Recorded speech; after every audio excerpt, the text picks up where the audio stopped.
Iran জুড়ে শনিবার থেকে আকস্মিক হামলা শুরু করে ইসরায়েল ও যুক্তরাষ্ট্র। দেশ দুটির যৌথ হামলায় ইতিমধ্যেই ইরানের সর্বোচ্চ নেতা আতাউল্লাহ আলী খামেনি সহ বহু শীর্ষ কর্মকর্তা ও কমান্ডার নিহত হয়েছে। এমন প্রেক্ষাপটে ইরানের নেতৃত্বেও কার্যত শূন্য দেখা দিয়েছে। এই পরিস্থিতিতে মার্কিন প্রেসিডেন্ট ডোনাল্ড ট্রাম্প জানিয়েছে যে ইরানে কে নেতৃত্ব দেওয়ার জন্য তার কাছে তিনটি সংক্ষিপ্ত নাম রয়েছে। তিনি জানিয়েছেন তার খুব পছন্দের তিনটি নাম রয়েছে। নিউ ইয়র্ক টাইমসকে ট্রাম্প বলেন যে কে ইরানের নেতৃত্ব দিতে পারে সেই ব্যাপারে আমার কাছে তিনটা খুব ভালো পছন্দের নাম আছে, তবে ট্রাম্প এখনই সেই নাম প্রকাশ করতে চাচ্ছে না।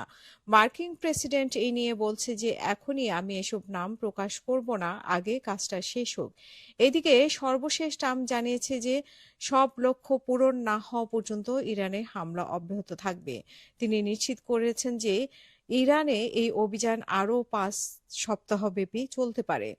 এর আগে ট্রাম্প এটিও বলেছিলেন যে ইরানে এই হামলার উদ্দেশ্যে দেশটির সরকার পরিবর্তন এবং এই ছাড়া ইসরায়েলি প্রধানমন্ত্রী নেতানিয়াহু জোর দিয়ে বলেছিলেন যে ইরানের সরকার পরিবর্তন না হওয়া পর্যন্ত হামলা চলবে।